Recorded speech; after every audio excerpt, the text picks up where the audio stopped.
السلام علیکم ناظرین، میں ہوں حکیم ضیاء الرحمان اور آپ دیکھ رہے ہیں میرا یوٹیوب چینل ہربز۔ ناظرین، آج کی ویڈیو مالی خولیہ سے متعلق ہے، جسے وہم اور وسواس بھی کہتے ہیں۔ اس مرض میں مریض کے خیالات فاسد و پریشان ہو کر وہ سودائی مزاج کا ہو جاتا ہے۔ یہ جنون کی ہلکی قسم ہے۔ ناظرین، اس مرض میں مریض حیران و پریشان رہتا ہے، ہر ایک چیز سے ڈرتا ہے، خیالات خراب ہو جاتے ہیں اور وہ خودکشی کی طرف مائل ہونا شروع ہو جاتا ہے، کھانا پینا چھوڑ دیتا ہے۔ مریض اس قدر وہمی ہوتا ہے کہ اپنے آپ کو مٹی یا شیشے کا انسان خیال کرنے لگ جاتا ہے۔ کبھی حلق میں سانپ کی شکایت کرتا ہے، کبھی گدھوں کی طرح چلتا ہے، کبھی مور کی طرح بانگ دیتا ہے اور ہر وقت کوئی نہ کوئی وہم اس کے دماغ میں رہتا ہے۔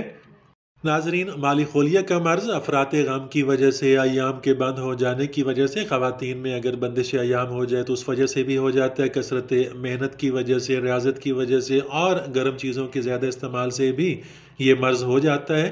کثرت ملاب، کثرت محنت، دماغی محنت خاص طور پہ، زیادہ جاگنے کی وجہ سے، نہایت مشکل مسائل کو رات دن سوچتے رہنے سے اور ناظرین کبھی کبھار معدے کی وجہ سے، معدہ، جگر اور تلی میں خرابی کی وجہ سے بھی یہ مرض ہو جاتا ہے۔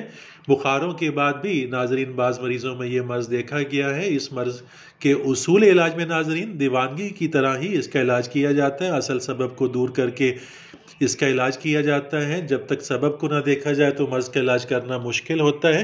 اس مرض میں ناظرین یہ بھی خیال رکھا جاتا ہے کہ مریض کو قبض نہ ہو۔ قبض اس مرض کو اور بگاڑ دیتا ہے، مرض کی شفا میں وہ رکاوٹ کا باعث بنتا ہے۔ یونانی طریقہ علاج میں ناظرین طفل صغیر، خمیرہ، بریشم وغیرہ کا استعمال بہت مفید ہے، بہت مؤثر ہے۔ دوال مسک، معتدل جواہر والی بھی استعمال کرائی جاتی ہے، بہت مفید ہے، بہت مؤثر ہے۔ اس مرض میں ناظرین صفوف کشنیز بھی استعمال کرایا جاتا ہے۔ صفوف کشنیز تیار کرنے کے لیے دھنیا خشک مکشر 2 تولہ، سندل سفید، تخم خرفہ مکشر، زہر مورا خطائی، تباشیر، گاؤ زبان، یہ تمام اجزاء 6 ماشا لے کر مصری ان سب کے کل وزن کے برابر کوٹ چھان کر صفوف بنا کر اس میں سے بقدر 9 ماشا عرق گاؤ زبان کے ساتھ استعمال کرایا جاتا ہے۔ مالی خولیہ کے لیے، دموی اور صفراوی امراض کے لیے بہت مفید ہے، بہت مؤثر ہے۔